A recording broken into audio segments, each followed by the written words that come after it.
Last video I shared about how Bible stories follow a specific storyline, and the storyline starts with God's reach toward humanity and it unfolds according to humanity's reach back to God, or not. In each story, God's heart is revealed and elements of God's character are outlined in how God does what God does. The human characters in each story become the examples of either the acceptance of God's love and the expression of love back to God, or other responses. And the Christmas story contains the breadth of examples of how humans respond to God. In last video, I discussed how Mary, despite her fear and anxiety, reached back to God and embraced God's plan. Mary exemplified a willing heart and an appropriate response to God, and she became the hero of the Christmas story, one of the heroes of the Christmas story. And today I want to highlight a different response, one from one of the villains in this story, King Herod. And we're told that wise men came from the east, and when they came to Jerusalem, they were asking about where the one to be born king of the Jews was. And Herod, who historians say was cruel and ruthless and vicious, heard this and immediately felt threatened and plotted to kill Jesus. He lied to the wise men. He said he also wanted to worship Jesus, and he instructed them to tell him whenever they found him. And then when that plan failed, Herod showed his true colors and ordered the death of every newborn child, hoping to kill Jesus among them.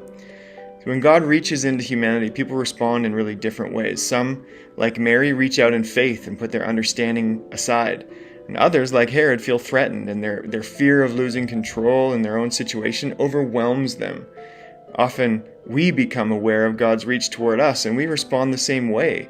And we seek to control and maintain control in our lives, and we put ourselves above God, and we even plot ways to do that.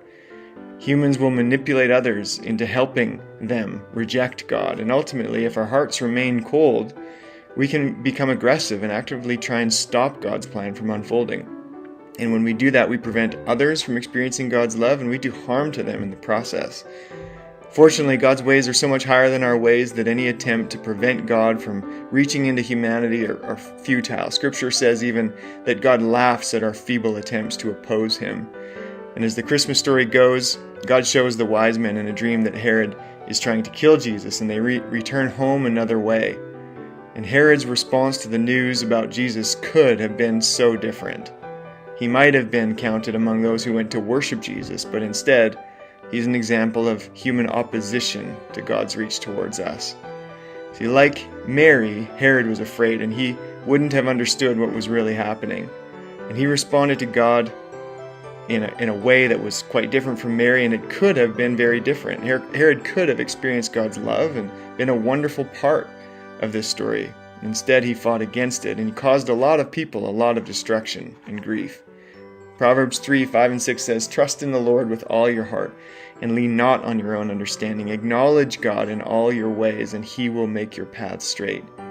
When you experience God reaching into your life and your circumstances, are you afraid? Do you feel threatened? Or when you don't understand, do you run toward God with open arms and open hearts? Or do you run towards God with fists clenched and hearts of stone?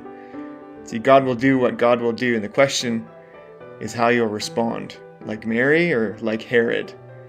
Each story in Scripture provides examples of the human reach back to God. God reaches to us in powerful ways, and the Christmas story is such a wonderful example of how God reaches towards us and how different humans respond.